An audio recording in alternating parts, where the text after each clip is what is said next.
So there needs to be room on the top for the crown molding or the molding to go up. So if I select that assembly in the project level, resize,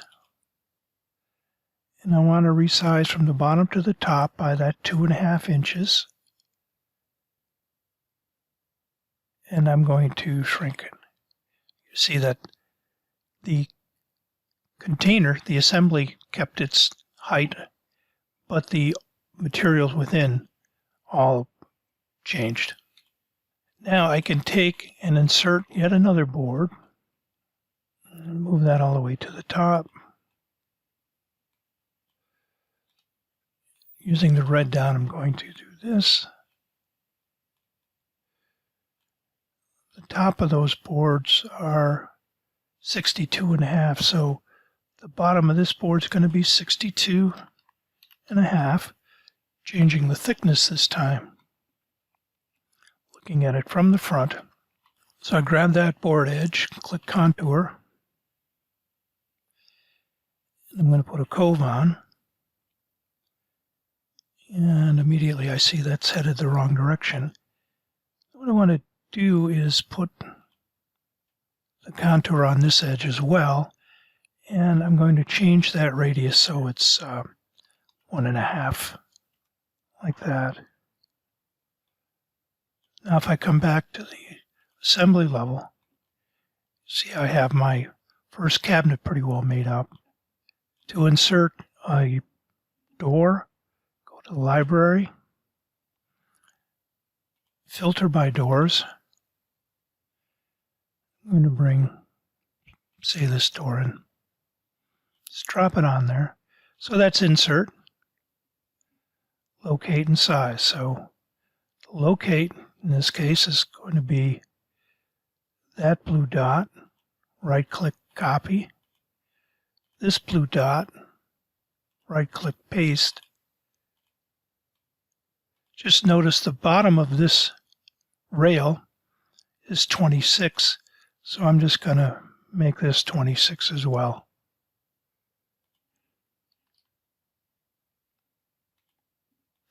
Width between the frames, what I can do is turn the tape measure tool on. I hold down the T key on my keyboard. See that that gap is 22.5 inches. And I know that this door is 12 inches. So I'm going to just take this, change this to 11.25. Now what I can do is clone that, select, align to the inside. And at this point, if I just click that again, that'll go away. Come to the project level, take that, clone and mirror it. I'm going to delete that and move it from the left to the right. Oops, got the wrong one. Take this, move it from left to right. Take this, move it back. And we have really a lot of the project done already. So now we're going to create that center tower. And there's just something to think about on that. The left and the right had their crown moldings cut flat to be pushed against the center tower, but the center tower is taller and doesn't have that restriction. Best way to do that would be to take this assembly and clone it. Now the left could be 30, moving that over that way, but you see what's happened is a gap has been caused. So I'm going to change the height to the full height of the center tower, and all that does is it increases the size of the container, but it doesn't really help us in terms of getting all of the objects in there. So I'm going to do it at the red dot level. So I'm going to red dot, say the top is 75, And before I do that, I just want to call your attention to where that pink box is. That's where the split's going to happen. And I want these shelves, at least initially, to be lined up. So I'm going to take this pink dot, and I'm going to take that pink dot.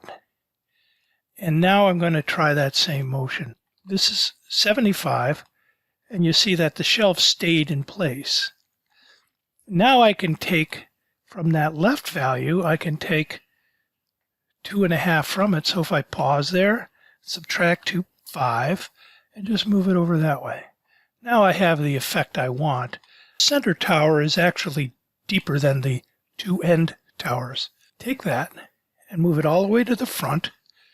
Change that value and click on back. Then I'm going to change the size of everything here.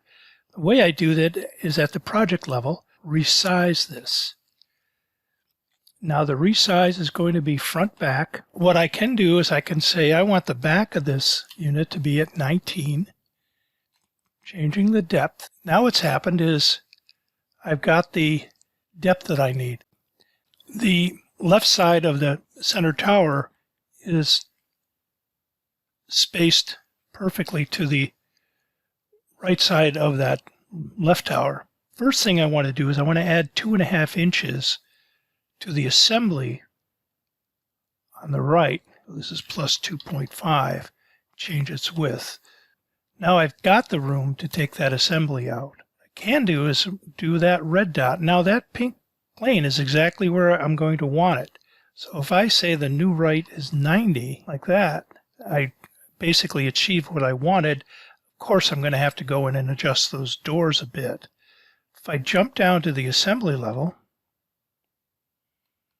and I take that molding, pull it over, and I'm using a solid piece molding just to save myself the time for cutting and mitering 3 and wrapping the sides.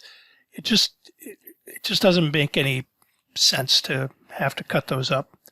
So if I grab that board, say board detail level, I grab the edge, a contour edge, there we go.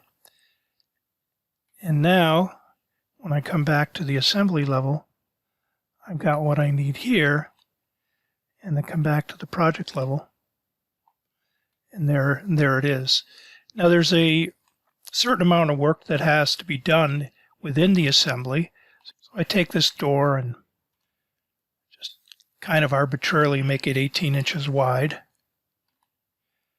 Take that and clone and mirror that over to the other side. Take the shelf, clone it, push it down a bit, come to the project level, and have my entertainment center. Need to make this a bit bigger. So I'm going to come here. So 90 is the left of that cabinet, but I really wanted that to be 92.5, so I get the crown up there to overlay. Now that's just about perfect. And here's the unit in its photo rendering mode. You can save that, and if you wish, you can send that off to a client or a potential client.